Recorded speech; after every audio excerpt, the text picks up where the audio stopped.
The following is a brief history of Indonesia. 1. Prehistoric era. Humans have inhabited Indonesia for thousands of years, as seen from ancient human fossils found in Sangiran and Flores. During this time, people lived nomadic lives, relying on nature. 2. Hindu-Buddhist kingdom era. Around the 4th century, Hindu-Buddhist influence began to reach the Indonesian archipelago.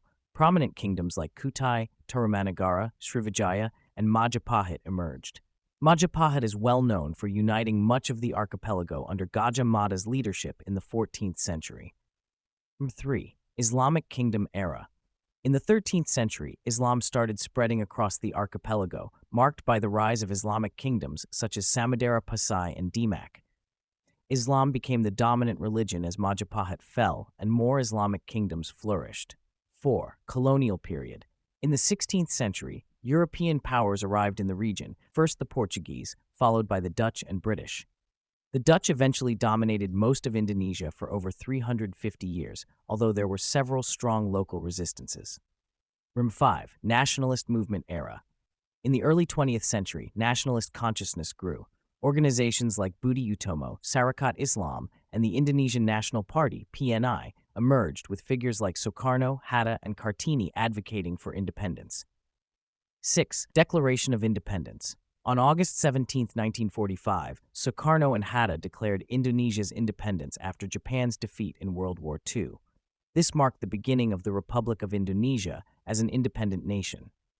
7. Early independence period. Indonesia faced struggles to defend its independence from the Dutch, who attempted to regain control. Finally, international recognition was granted on December 27, 1949. 8. Old Order and New Order eras. Under President Sukarno, Indonesia experienced the Old Order period with a focus on nationalism, but also political conflict.